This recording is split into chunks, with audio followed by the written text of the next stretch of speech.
আসসালামু আলাইকুম রহমতুল্লাহি ওয়া বারাকাতুহু। বনশ্রী ন্যাশনাল আইডিয়াল স্কুল কর্তৃক আয়োজিত বিএনআইএস অনলাইন ক্লাসে তোমাদের সবাইকে স্বাগত জানাচ্ছি। আমি মোহাম্মদ তানভীরুল এহসান, সহকারী শিক্ষক, ইসলাম ও নৈতিক শিক্ষা। প্রিয় শিক্ষার্থীরা, কেমন আছো সবাই? আশা করছি আল্লাহর রহমতে সবাই ভালো আছো। আমিও আল্লাহর রহমতে ভালো আছি, আলহামদুলিল্লাহ। প্রিয় শিক্ষার্থীরা, আজকে আমি তোমাদের সাথে আছি ইসলাম ও নৈতিক শিক্ষা বিষয়ের। আজকের ক্লাসটি হবে তোমাদের 25তম ক্লাস। আর আজকে তোমাদের বাড়ির কাজ থাকছে। তোমাদের বাড়ির কাজের নাম্বার হচ্ছে 12। তো তোমরা নির্ধারিত সময়ে এই বাড়ির কাজটি জমা দিবে। আর এখানে আমার নাম আছে, আমার ফোন নাম্বার এবং আমার ফেসবুক আইডি আছে। প্রয়োজনে অবশ্যই তোমরা আমার সাথে যোগাযোগ করবে ইনশাআল্লাহ। তো প্রিয় শিক্ষার্থীরা, আজকে আমি তোমাদের সাথে যে বিষয়টি নিয়ে কথা বলবো সেটা হচ্ছে অধ্যায় 3-এর পার্ট 3 এবং 7। তোমাদের পার্ট 3-এ মাছ সম্পর্কে আলোচনা করা হয়েছে এবং পার্ট 7-এ সূরা আল করিয়া, আল কোরআনের একটি অন্যতম বিখ্যাত সূরা আল করিয়া সম্পর্কে আজকে তোমাদের সাথে আলোকপাত করব। চলো বন্ধুরা, আজকে তোমাদের যে নির্ধারিত কোশ্চেনটি আমি লিখেছি সেখানে চলে যাই। তোমাদের জন্য প্রথমে একটি সৃজনশীল প্রশ্ন লিখেছি। আর তোমরা জানো সৃজনশীলে 4টি প্রশ্ন হয়ে থাকে। প্রথমটি হচ্ছে জ্ঞানমূলক, আর দ্বিতীয়টি হচ্ছে অনুধাবনমূলক, এরকম করে 4টি। তৃতীয়টি হচ্ছে উচ্চতর দক্ষতামূলক, আর 4 নাম্বার হচ্ছে প্রয়োগমূলক। তো আমরা আজকে এই সৃজনশীল প্রশ্নটি তোমাদের সাথে আলোচনা করব। তো প্রিয় শিক্ষার্থী বন্ধুরা, তোমাদের জন্য আমি লিখেছি যে আজকের সৃজনশীলটি অধ্যায় 3-এর পার্ট 3 এবং 7-এর। আব্দুর রহমান নিয়মিত কোরআন তেলাওয়াত করে। সম্প্রতি সে তার শিক্ষকের কাছে আল কোরআনের সূরা আল করিয়াটি তেলাওয়াত করে শোনায়। তার তেলাওয়াত শুনে শিক্ষক তার ব্যাপারে এই মন্তব্য করে যে তোমার তেলাওয়াত বিশুদ্ধ হচ্ছে না, তেলাওয়াতে মাদ সঠিকভাবে উচ্চারিত হয় না। আল কোরআন আল্লাহ তাআলার সর্বশ্রেষ্ঠ কিতাব, তাই কোরআন তেলাওয়াতে বিশুদ্ধভাবে কোরআন তেলাওয়াত ঠিক আছে যে তাই কোরআন তেলাওয়াতে বিশুদ্ধতা অপরিহার্য। তো প্রিয় শিক্ষার্থী বন্ধুরা, এখানে যেটা বললাম যে তোমাদের পার্ট 3 এবং 7-এর সংমিশ্রণে আমি আজকের প্রশ্নটি করেছি। এখানে মদ এবং সূরা আল করিয়া সম্পর্কে আলোচনা করা হয়েছে। তো তোমাদের জন্য প্রশ্ন লিখেছি যে মাদ শব্দের আক্ষরিক অর্থ কি? আক্ষরিক মানে হচ্ছে আবিধানিক অর্থ কি, মানে মাদ শব্দের অর্থ কি? তো তোমরা তো নিশ্চয়ই জানো মাদ শব্দের অর্থ হচ্ছে টেনে টেনে পড়া। আচ্ছা, প্রথমে আমি প্রশ্নগুলো বলে দেই। প্রথমেই বললাম যে মাদ শব্দের আক্ষরিক অর্থ কি। তারপরে খ নাম্বারে যেটা আছে সেটা হচ্ছে তাজবিদ বলতে কি বুঝায়। তাজবিদ বলতে কি বুঝায়। গ নাম্বারে আছে সূরা আল করিয়াতে আল্লাহ তাআলা কোন বিষয়টির কথা তুলে ধরেছেন, এই কথাটি ব্যাখ্যা করো। আল কোরআন আল্লাহর বাণী, কোরআন তেলাওয়াতে বিশুদ্ধতা অপরিহার্য, কথাটি উদ্দীপকের আলোকে মূল্যায়ন করো। বুঝাই যাচ্ছে, একদম কোশ্চেনগুলো স্পষ্ট যে মদ শব্দের আক্ষরিক অর্থ কি। তাহলে তোমাদের বলতে হবে মাদ শব্দের আক্ষরিক অর্থ হচ্ছে দীর্ঘ করা, টেনে টেনে পড়া, লম্বা করে পড়া ইত্যাদি। তারপরে যে কোশ্চেনটি তাজবিদ বলতে কি বুঝায়। তো শিক্ষার্থী বন্ধুরা, তোমরা জানো তাজবিদ বলতে বুঝায় আল কোরআনের নির্দিষ্ট কতগুলো নিয়ম নীতি আছে, কতগুলো সিস্টেম আছে যেগুলো ফলো করে আল কোরআন তেলাওয়াত করতে হয়। সেই নিয়ম নীতির মধ্যে আছে মাদ আছে, মাখরাজ আছে, ঈদগাম আছে, গুন্না আছে। এই সবগুলো সংমিশ্রণে আল কোরআন তেলাওয়াত বিশুদ্ধভাবে তেলাওয়াত করাই হচ্ছে তাজবিদ। তারপরে তৃতীয় যে কোশ্চেনটি সেটা হচ্ছে সূরা আল করিয়াতে আল্লাহ তাআলা কোন বিষয়টির কথা তুলে ধরেছেন, ব্যাখ্যা করো। তো সূরা আল করিয়াতে আল্লাহ তাআলা যে বিষয়টির কথা তুলে ধরেছেন সেটি হচ্ছে কিয়ামত এবং কিয়ামতের পরবর্তী জীবন। ঠিক আছে, আমরা যারা জীবিত আছি আমাদের একদিন সবাইকেই মারা যেতে হবে।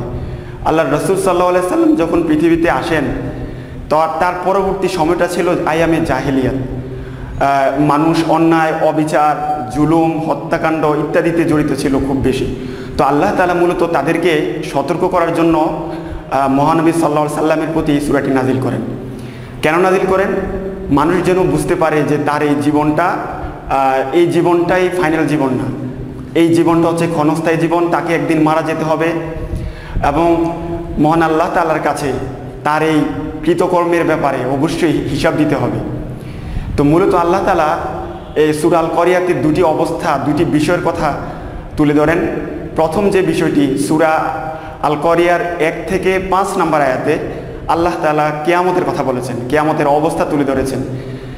যে আল্লাহ তাআলা প্রথমেই বলেন আল করিয়া মানে কষাঘাতকারী।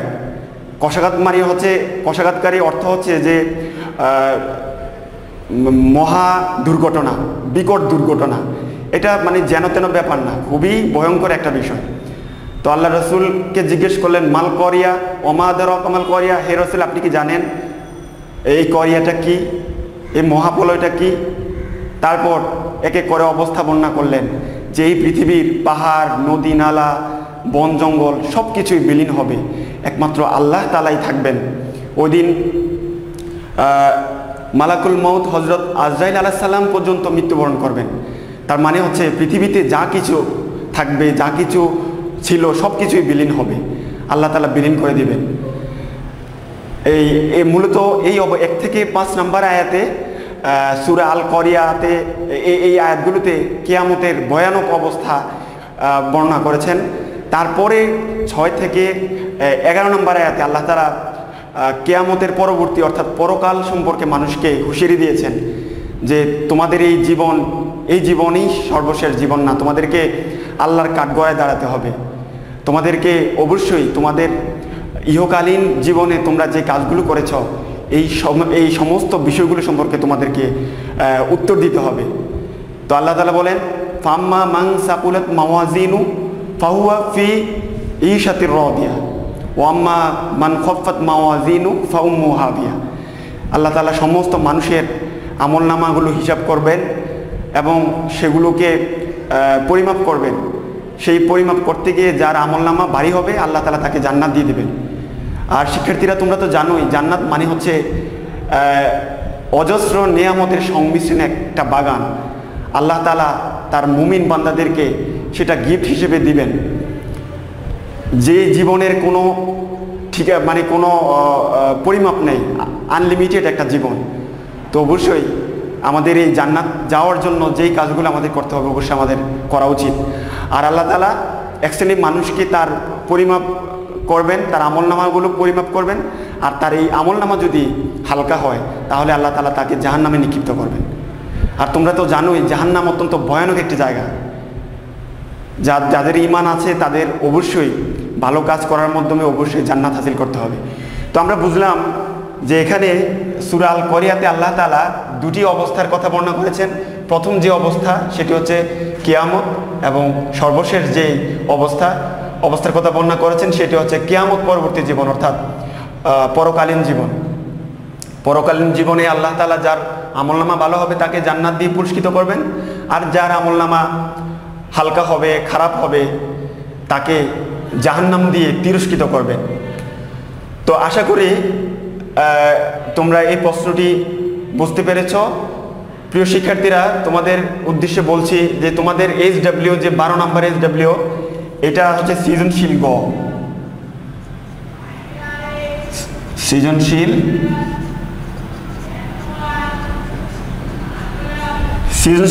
মানে আমি যে বিষয়টি তোমাদের সাথে এখন শেয়ার করলাম এই বিষয়টি সুন্দর করে লিখে তোমরা নির্ধারিত সময়ে জমা দিবে।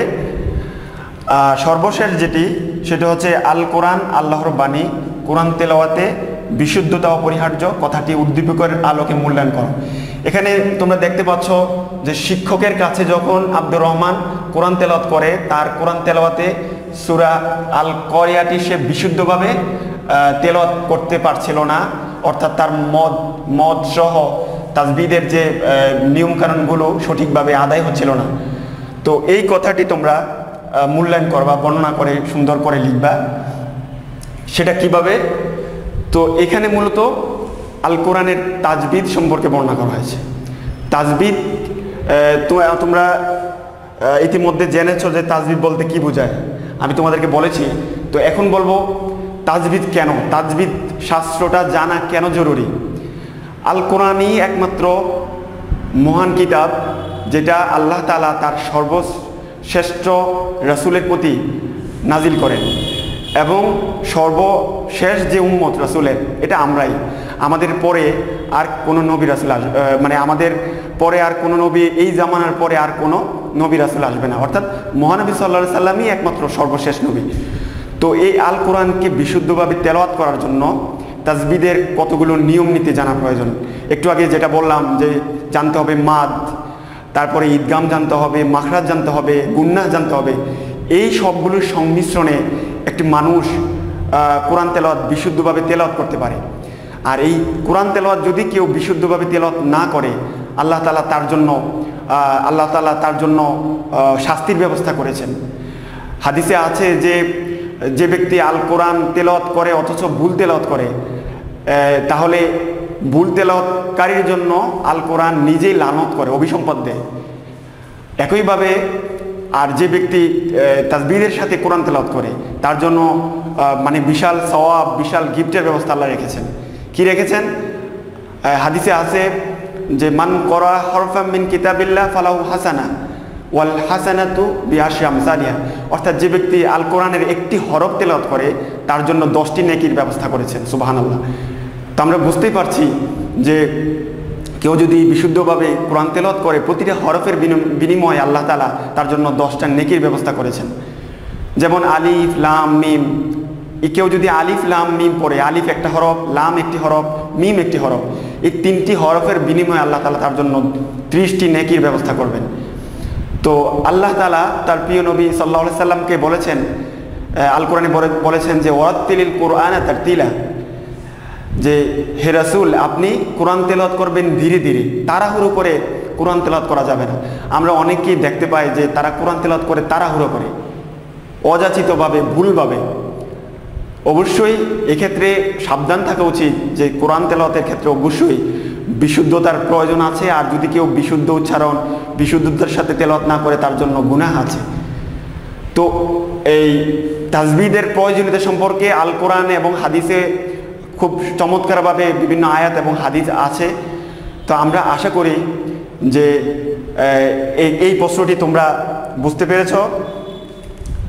এখানে মূলত তাজবিদ শিক্ষার, আল কোরআন কীভাবে বিশুদ্ধ তেলাওয়াত করা যায় এই ফর্মুলাটা সম্পর্কে মূল্যায়ন করতে বলেছে।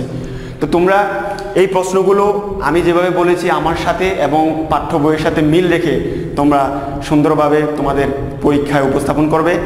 প্রিয় শিক্ষার্থীরা, আজ এ পর্যন্তই। তোমরা ভালো থাকবে, সুস্থ থাকবে, তোমাদের সুস্বাস্থ্য কামনা করে আজকের ক্লাস এখানেই সমাপ্ত করছি। আসসালামু আলাইকুম রহমতুল্লাহ।